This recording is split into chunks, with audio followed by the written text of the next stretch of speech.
Welcome to Balor Otherworld. This week we have been asked by Inland Fisheries Ireland to tell you the story of the Salmon of Knowledge, with a twist, because we are telling it from the perspective of the poor salmon.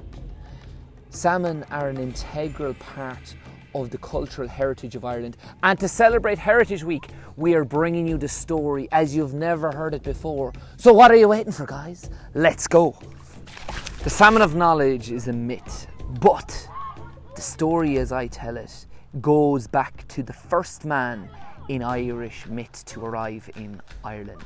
That is Fintan the Wise. Fintan came here on a boat with several other people, and a huge catastrophe befell them, in which, to survive, Fintan had to use his magic to transform himself into a salmon.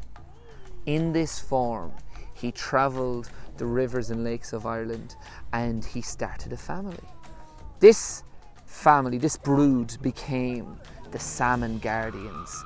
They weren't ordinary salmon. These were salmon with special knowledge and insight that they could share with the land, to share with all the living creatures, to bring peace and harmony.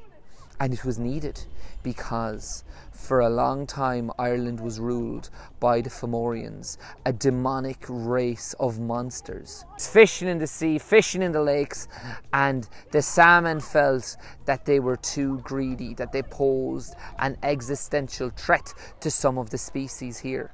And so they joined up with the fairies to break the power of the Fomorians and banish them from this land. There was peace for several centuries between the fairies and the Salmon Guardians. The salmon looking after the waters, and the fairies primarily in charge of the land. But there was a bit of tension emerging between them after so many years, because the fairies thought they were the greater in the partnership, the more important of the two groups. And so some of the Salmon Guardians became disillusioned with this partnership, and they saw opportunity when humans emerged on the scene. Humans came here from far off lands to invade. The fairies were great and powerful. They summoned up enormous storms to stop their ships from landing, but the humans were persistent and adaptable. Every season, new humans landed with a new attempt to invade, to conquer, in some cases to destroy.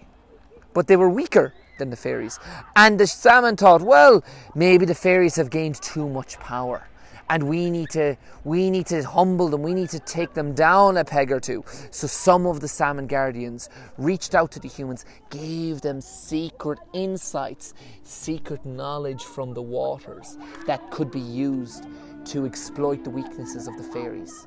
And suddenly, the battle between human and fairy became a lot less one-sided.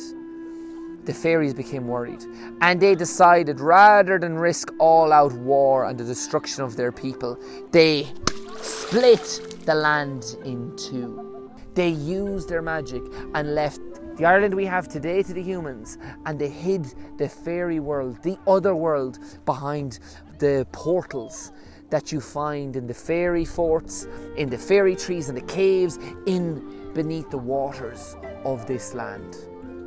But some of the Salmon Guardians were trapped on this side of the divide, and they were hunted, because once humans, like the Fomorians before them, got a taste for the Salmon Guardians, they realised that they were gaining knowledge through devouring the poor animals. So they were hunting them relentlessly until there was one left. Broaden, who you'll know as the Salmon of Knowledge. Now, he didn't have all the knowledge of the universe, but by surviving so long and travelling all across the globe into the Atlantic and learning through a long life, he became a legend among humans who desperately sought all of his powers for themselves. But no one was more determined than a man called Finnegas. Finnegas may have had good intentions in the beginning, but he was driven mad with a greed and a need to obtain that wisdom. So, day after day, after he finished teaching in his school, he came down to the rivers, to the lakes in Ireland, hunting, tracking the salmon, broaden, desperate to capture him. He wasn't always successful, and his helpers and assistants failed time and time again until late in his life, when he was bent and stooped over, he got the assistance of a young boy destined for greatness. That boy was Fionn McCool. Fionn came down with him, and day after day, after their studies, he searched and did everything he could to capture the salmon. And eventually, one day, with the boy's help, Fionn fell into the water, arms deep. He pulled and finally emerged, throwing the salmon onto the bank. Elated, Finnegas grabbed the fish, ready to take a huge bite, and he stopped. His nose wrinkled, and his look of joy turned to a look of horror. He dropped the fish, and he ran into the reeds, and he started to vomit, because it wasn't just the oldest and wisest fish, it was the stinkiest fish in all of Ireland. So he was sick from looking at it and the smell of it. He was laid up in the corner, the old man, needing rest. So he ordered Fionn to cook the fish. Fionn put it on a spit and, well, he tied it on. He didn't skewer it. The fish was still alive, tied up to the skewer.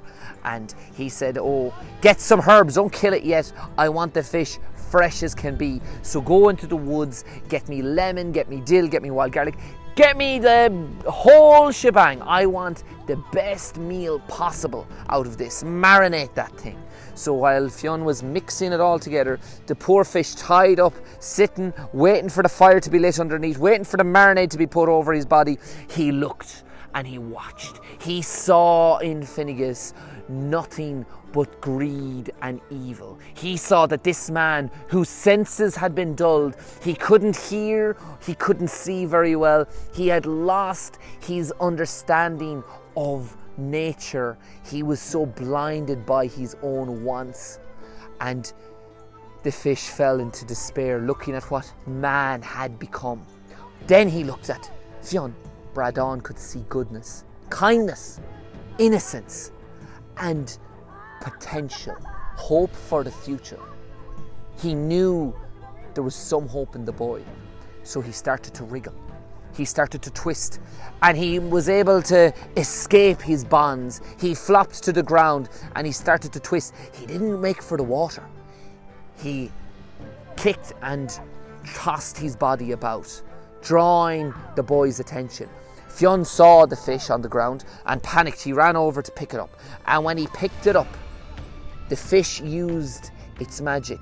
It cast off as much of its knowledge as it could through its scales to be absorbed into the boy through his fingers and his thumbs. And the boy gained insight, not all the knowledge of the universe, but enough to see what he was doing, what Finnegas was doing, and what so many other people had done to the rivers and the waterways of Ireland, clearing them of all the wildlife. Selfish needs were replacing the needs of the community and the environment. Fionn wept silently as this realization washed over him. And he looked down at Broaden and realized the fish could speak. They conversed, and Fionn said, I cannot let you die. You are the last of your kind. I have to save you. You have to continue the work you're doing in these waters. And Broaden said, yes, please. Please, we need to keep some of the cultural heritage alive in these waters.